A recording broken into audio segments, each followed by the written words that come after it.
নমস্কার, আমি তস্মিনা। নমস্কার, আমি ইন্দ্রাণী। শুরু করছি বিয়ন্ড পলিটিক্স। বারবার রাম রহিমের প্যারোল হয়, বিনা বিচারে ওমর সার্জিল জেলেই রয়। কাল তোমাকে ফোন করেছিলাম, তুললে না? যখন ফোন করেছিলি আমি সিনেমা দেখছিলাম, পরে তোর মিসড কল দেখলাম। তা কি সিনেমা দেখছিলে গো? রং দে বসন্তি আমার খুবই প্রিয় সিনেমা, মাঝে মধ্যেই দেখি। সত্যিই ব্রিটিশদের অত্যাচার আর প্রতিরোধের খুব ভালো গল্প, আমিও দেখেছি। আমার কাল ছবিটা দেখতে দেখতে একটা কথা মনে পড়ছিল। কি কথা বলো তো? ব্রিটিশরা চলে গেছে, কিন্তু ব্রিটিশদের অত্যাচারী মানসিকতা এখনো রয়ে গেছে।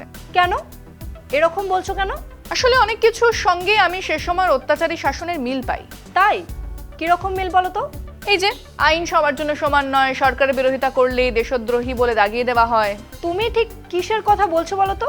উমর খালিদ, সার্জিল ইমাম দিল্লি সাম্প্রদায়িক হিংসার কেসে 5 বছর জেলবন্দি। হ্যাঁ জানি তো, কি হয়েছে আবার? কি হয়নি সেটার উত্তর আছে। ট্রায়াল শুরু হয়নি, বিচার হয়নি, জামিনও হয়নি। বিনা ট্রায়ালে বিনা বিচারে 5 বছর জেলে? হ্যাঁ, সুপ্রিম কোর্টও বিচার শুরু হয়নি।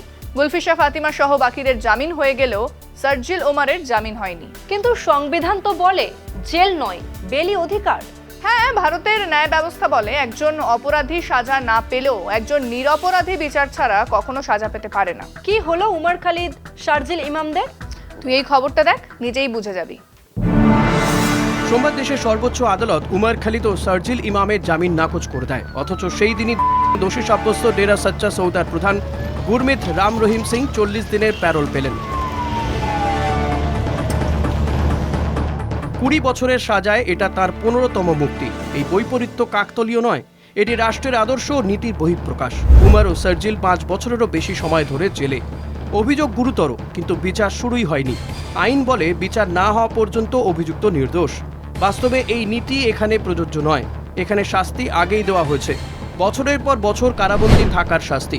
সোমবার বিচারপতি অরবিন্দ কুমার এবং বিচারপতি এন.ভি. আঞ্জারিয়ার বেঞ্চ উমর খালিদ এবং সার্জিল ইমামকে জামিন দিতে অস্বীকার করে। আদালতের মতে মামলার নথিতে থাকা প্রমাণ প্রাথমিকভাবে ইঙ্গিত দেয় যে এই দুই অভিযুক্ত দিল্লি দাঙ্গার পরিকল্পনা ও সংগঠনে কেন্দ্রীয় এবং গঠনমূলক ভূমিকা পালন করেছিলেন। এই পর্যায়ে সেই অভিযোগগুলিকে উপেক্ষা করার সুযোগ নেই বলেই আদালত মন্তব্য করেছে। তবে একই সঙ্গে গুলফিশা ফাতিমা, মিরান হায়দার, শিফাউর রহমান, মোহাম্মদ সালিম খান এবং সাদাব আহমেদ এই 5 জনকে শর্ত সাপেক্ষ জামিন দেওয়া হয়েছে। সার্জিল একজন আইআইটি বম্বের প্রাক্তনী। ইউরোপে কাজ ছেড়ে ইতিহাস পড়তে জেএনইউতে যান। তার গবেষণার বিষয় ছিল সাম্প্রদায়িক হিংসা। উমর ইতিহাসে পিএইচডি, আদিবাসী সমাজ নিয়ে কাজ করেছেন। দুজনেই বারবার অহিংস আন্দোলনের কথা বলেছেন। তবু তাঁদের মিডিয়া ট্রায়ালে দেশের শত্রু ঘোষণা করে দেওয়া হয়েছে। অন্যদিকে একজন প্রভাবশালী ধর্মগুরুর জন্য আইন যেন নরম কাদামাটি। ভোটের আগে পরে বারবার প্যারোল। প্রশ্ন উঠতেই পারে, আইন কি সবার জন্য সমান? এই মামলাগুলি দেখিয়ে দেয় সমস্যা অপরাধে নয়, মতাদর্শে। উমর ও সার্জিল ভারতের জন্য হুমকি, নাকি তারা হুমকি সেই ক্ষমতার জন্য যে ক্ষমতা প্রশ্ন সহ্য করতে পারে না? বুঝলাম, কিন্তু তুমি যে বললে আইন সবার জন্য সমান নয়, তা কেন? বর্তমান ভারতে আইন সবার জন্য সমান নয়, সেটা বারবার প্রমাণিত হচ্ছে। কেন বলো তো, কি হয়েছে?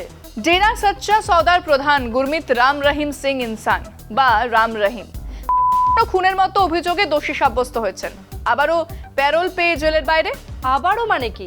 আগেও প্যারোল পেয়েছেন? এই নিয়ে 15 বার, 9 বছর জেলে, তার মধ্যে 1 বছরেরও বেশি সময় তিনি জেলের বাইরে, কখনো প্যারোলে কখনো ফার্লোতে।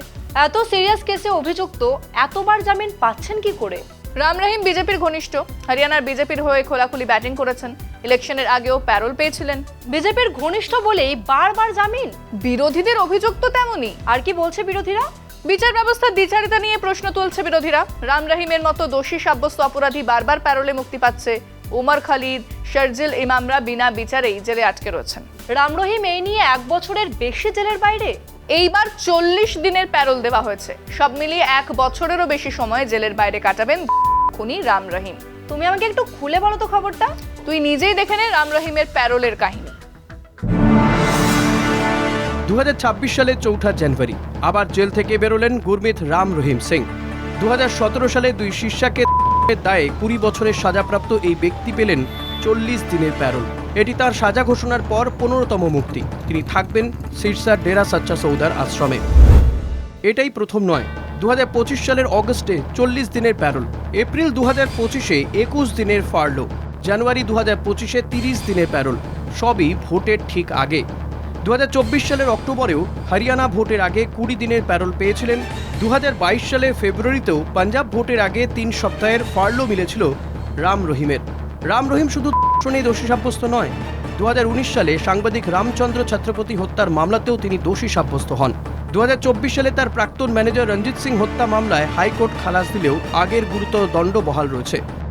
শিখ সংগঠন শিরোমণি গুরুদ্বারা প্রবন্ধক কমিটি বারবার এই প্যারোলের বিরোধিতা করেছে, তবু ছবিটা বদলায়নি। প্রতিবারই তিনি জেল ছাড়েন, আবার সেই আশ্রমে ফেরেন, একই প্রভাব আর সমর্থনের বলয়ে। এদিকে যারা নির্যাতনের শিকার, তাদের যন্ত্রণা শেষ হয় না। প্রতিটা প্যারোল তাদের ক্ষত আবারও তাজা করে দেয়। প্যারোল আইন মানবিক প্রয়োজনে তৈরি, কিন্তু এখন তা ক্ষমতাবানদের নিয়মিত ছুটির অস্ত্রে পরিণত হয়েছে। এই ঘটনা ভারতের বিচার ব্যবস্থার ওপর আস্থার প্রশ্ন। যখন রাজনৈতিক প্রভাব সাজা মকুব করে আর কিছু মানুষ বিনা বিচারে জেলে পচে মরে, তখন বার্তাটি ভয়ঙ্কর। কিছু বাছাই করা জীবনের দাম খুব বেশি, আর কিছু মূল্যহীন। একই দেশে একই আইন, কিন্তু দুরকম কাজ করবে। শুধু উমার শারজিল তো নয়, আরও আছে এরকম, উদাহরণ দাও। আছে।